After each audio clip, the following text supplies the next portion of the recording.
How all of these movies start to feel like they were all made in the early 2000s is beyond me.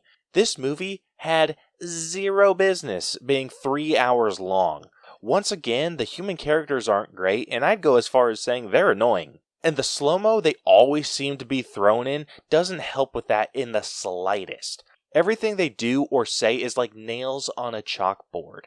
Now don't get me wrong, the conflict between the Autobots and humans is super interesting. Maybe a little over the top, but interesting. There's not much outside of the action to enjoy from this movie. There are lots of choices and decisions that are made in this movie that don't seem to benefit very many Transformers or the people involved, and feels really out of character for a lot of the people. A lot of these characters seem like they have one motivation for half of the movie, and then that motivation completely changes in the second half. It's utterly ridiculous.